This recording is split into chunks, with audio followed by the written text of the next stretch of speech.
Аварский язык и диалекты. Знание прошлого помогает лучше понять будущее, закономерности дальнейшего развития общественных явлений. Особенно это важно для языка. Аварский язык является наиболее крупным по числу говорящих на нем на Северном Кавказе.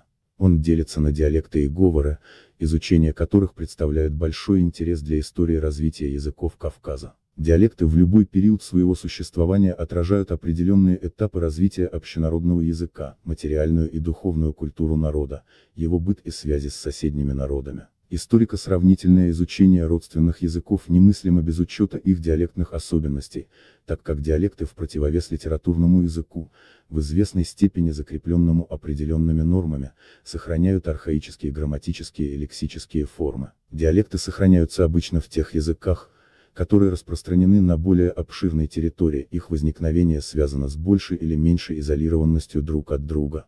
Именно поэтому диалекты могут то сильно расходиться, то сближаться в зависимости от степени контакта между их носителями. Вследствие того, что распад аварского языка основы происходил на сравнительно небольшой территории, всегда имелись потенциальные возможности взаимодействия образовавшихся диалектов и говоров. Школы, радио и телевидение, газеты и книги, театр и кино оказывают большое влияние на сближение диалектов, ускоряют процесс приобщения носителей различных диалектов к литературному языку. Л. Куслер утверждал, что исследование горских языков должно послужить краеугольным камнем для этнографических исследований на Кавказе. Об этом говорят и археологи. Древнейшая история народов Кавказа должна создаваться, используя данные языкознания, истории, археологии, этнографии, антропологии.